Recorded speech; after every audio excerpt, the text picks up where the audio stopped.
Bonjour et bienvenue sur ma chaîne Un thé à Montréal. Aujourd'hui, on va faire des crêpes à 1000 trous qu'on appelle brer au Maroc. Ce sont ces crêpes justement à 1000 trous qu'on peut manger avec du beurre, du miel.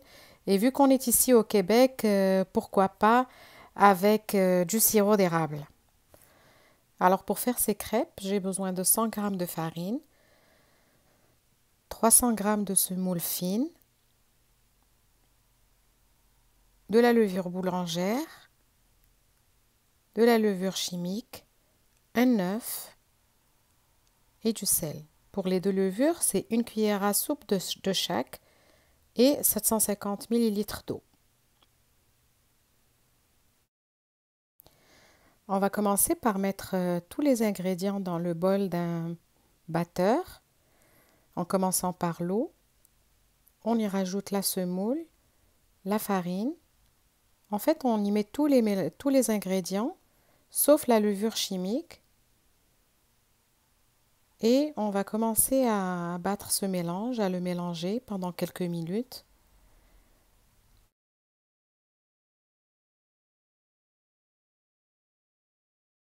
On va mélanger tout ça.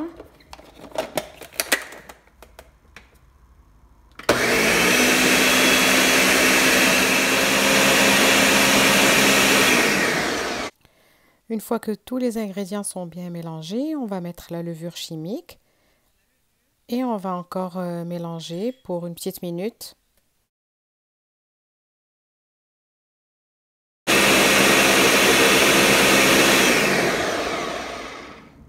Une fois que la levure chimique est bien mélangée, je vais enlever la lame de mon batteur et je vais transvaser ce mélange dans un bol. Je vais le recouvrir avec un film plastique et je vais le laisser pousser un petit peu dans un endroit chaud de la cuisine.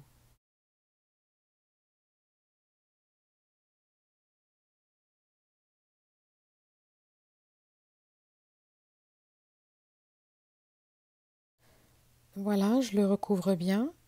Je vais le laisser sur le comptoir pour 20 à 30 minutes.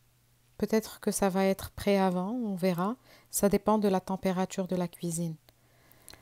Voilà, ça a pris à peu près 15 minutes. Il a bien levé. Je vais commencer la cuisson. Je vais essayer deux poêles différentes et puis je vais choisir celle qui va me donner le meilleur résultat. Avant de commencer la cuisson, mélangez-le bien. L'eau a tendance à se séparer de la semoule. Donc vous faites un petit mélange comme ça avant de le mettre dans la poêle. En dessous de ma poêle, la petite, vous voyez qu'il y a un support. C'est juste un adaptateur pour la cuisson à induction.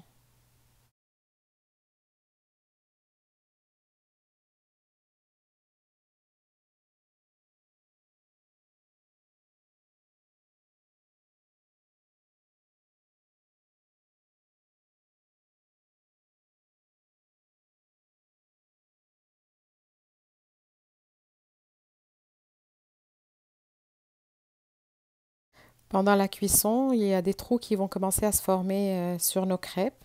C'est très bon signe, c'est ça le résultat qu'on attend. Je vais m'en tenir à la petite poêle parce que la deuxième, la plus grande que vous voyez au loin, je n'ai pas trop aimé le résultat que j'ai obtenu. Une fois que la crêpe commence à se décoller, on l'enlève, puis on l'installe sur un linge, puis on placera les autres côte à côte et non les unes par-dessus les autres. Je nettoie la poêle entre chaque cuisson pour éviter qu'il y ait des traces de brûlure en dessous de la crêpe.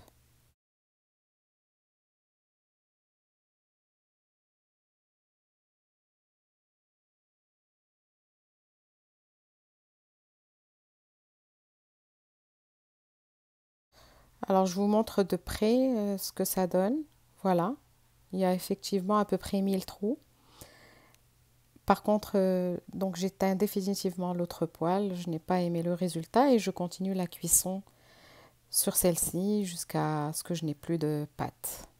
Là, je vous montre de près, aussitôt que je mets la pâte sur la poêle, regardez comment les petits trous se forment.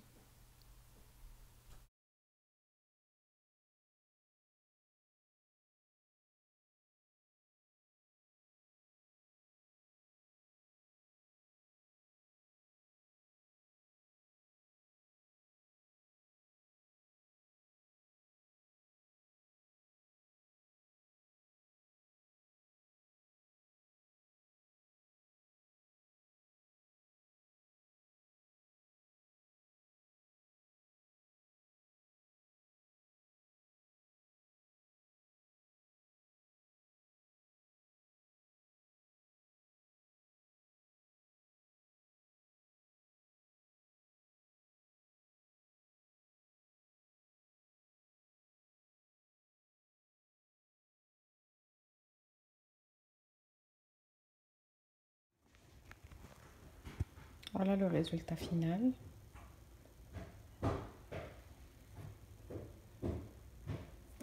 Ça se mange avec du beurre et du miel. Et vu qu'on est au Québec, on peut le manger aussi avec du sirop d'érable. J'ai pas essayé, mais ça doit être très très bon. Pour savoir si vous avez réussi ces crêpes en brûlée, par derrière, ça ne doit pas être brun, ça doit avoir juste une couleur dorée comme ça. Sinon, ça ne marche pas. Voilà. Mon burger est terminé, mes crêpes à 1000 trous.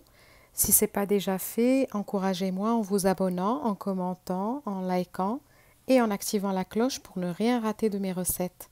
Merci et à la prochaine.